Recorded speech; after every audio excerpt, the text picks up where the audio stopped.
Jepang sangat dikenal dengan kehebatannya menggunakan pedang. Para prajurit Jepang atau yang dikenal dengan samurai menggunakan pedang sebagai senjata mereka. Satu di antara samurai terhebat yang dimiliki Jepang adalah Musashi Miyamoto. Kehidupan samurai terhebat sepanjang masa Musashi Miyamoto. Dia merupakan pendekar pedang legendaris yang berkeliling Jepang selama bertahun-tahun menantang dan mengalahkan setiap lawan yang ditemuinya.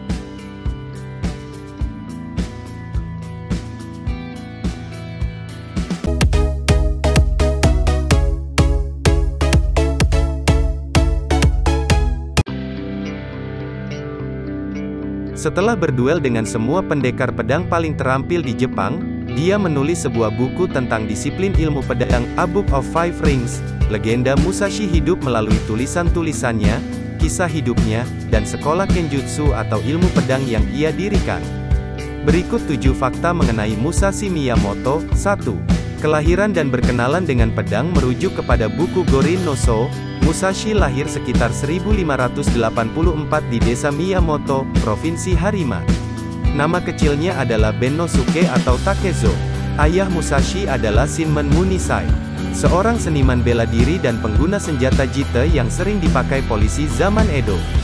Sejak usia 7 tahun, Musashi diasuh oleh pamannya, Dorimbo, seorang biksu di kuil Soreian, 3 km dari Hirafuku.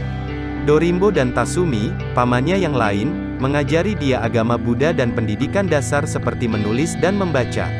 Adapun untuk ilmu bela diri, Musashi sudah menerima cara menggunakan jite dari sang ayah, hingga Munisai meninggal pada 1592. 2. Duel pertama. Jika merujuk kepada ceritanya di Gorin no Sho, lawan pertama Musashi adalah samurai bernama Arima Kihei, pengguna Kashima Shinto-ryu ketika dia berusia 13 tahun. William Scott Wilson, penerjemah samurai terkenal berkata, Kihei pada saat itu berkelana untuk mempertajam ilmu berpedangnya. Di Hirafuku, Kihei mengunggah tantangan publik, yang kemudian ditanggapi Musashi dengan menuliskan namanya sendiri di kertas. Seorang pembawa pesan lalu datang ke kuil Dorimbo di mana Musashi tinggal, dan memberitahu bahwa tantangannya telah diterima oleh Kihei. Dorimbo terkejut. Kepada Kihei, dia meminta agar pertarungan dengan keponakannya dibatalkan mengingat usia Munisai masih belia. Kihei menolak. Dia berkata satu-satunya jalan adalah Musashi harus datang saat hari pertarungan, dan minta maaf secara langsung. Jadi, saat hari pertarungan tiba, Dorimbo meminta maaf atas nama Musashi. Di luar dugaan, Musashi malah berteriak menantang Kihei. Kihei yang marah kemudian menyerang Musashi menggunakan wakizashi.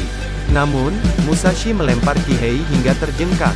Saat Kihei berusaha bangun, Musashi langsung memukulnya tepat di antara dua matanya, dan kemudian memukul hingga tewas. Arima konon adalah samurai yang arogan, selalu bersemangat dalam pertarungan, dan bukan samurai yang terlatih, kata Wilson.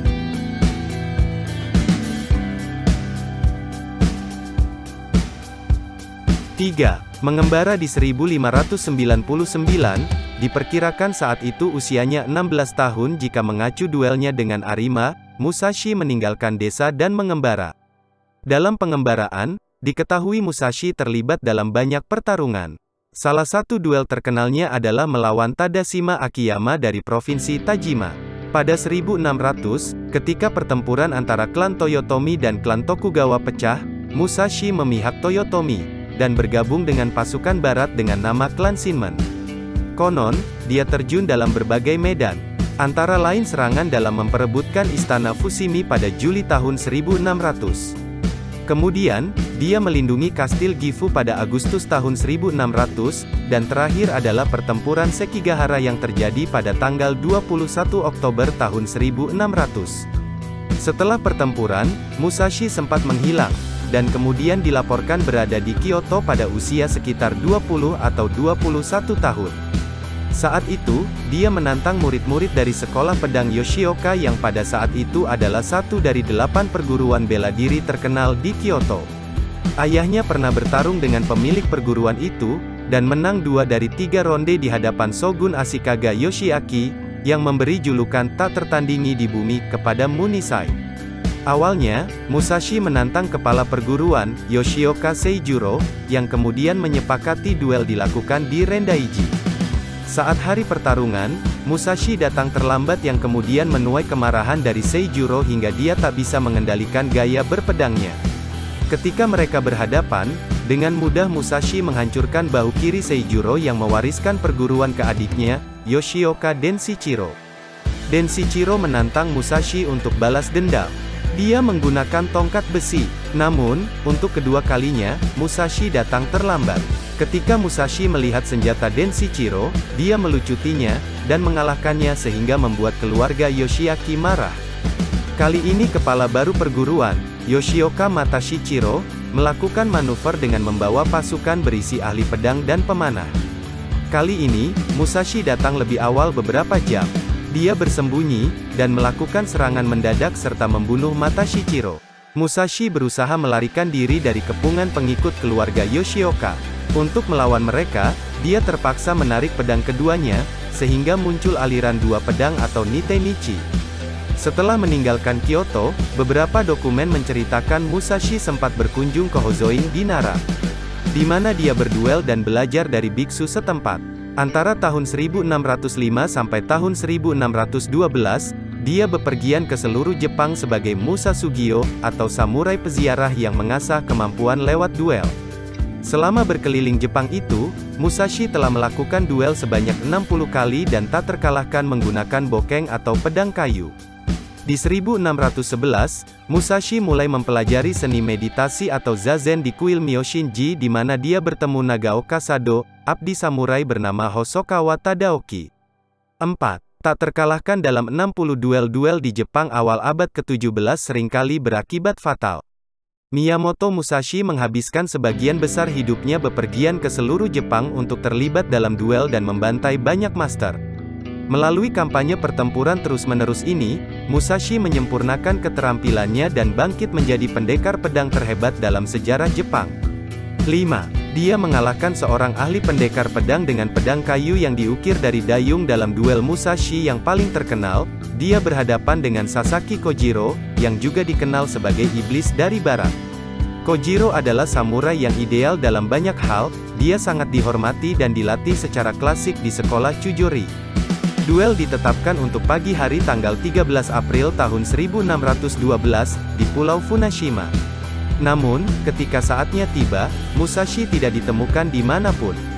Ketika Musashi akhirnya tiba, sengaja terlambat, dia kusut dan memegang bokeng, pedang kayu, yang dia buat dari dayung yang dia temukan di atas perahu untuk berduel. Membuat lawan menunggu adalah taktik psikologis yang tak terpisahkan dari strategi pertempuran Musashi. Kojiro sangat marah dengan sikap tidak hormat ini. Dia dikatakan telah membuang sarungnya dalam kemarahan, yang ditanggapi Musashi, "Jika kamu tidak lagi menggunakan sarungmu, kamu sudah mati." Musashi telah mengukir bokennya menjadi beberapa inci lebih panjang dari nodachi milik Kojiro, memungkinkan kemenangan Musashi.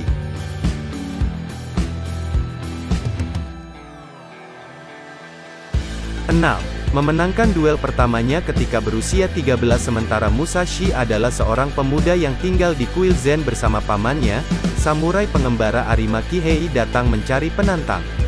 Kihei, dari sekolah Kenjutsu Shinto Ryu, melakukan perjalanan dari kota ke kota memberikan tantangan terbuka kepada siapa saja yang akan berduel dengannya. Ketika Musashi yang berusia 13 tahun menantangnya, dia tidak menganggap serius bocah itu. Keesokan harinya, pada saat duel, Musashi menjatuhkan lawannya ke tanah dan memukulinya dengan pedang kayunya, yang dikenal sebagai Bokuto, sampai Kihei tewas dalam genangan darahnya sendiri. 7. Masa tua dan kematian pada 1633, Musashi tinggal bersama daimyo, penguasa. Istana Kumamoto, Hosokawa Tadatoshi yang ironisnya, merupakan tuan dari Sasaki Kojiro.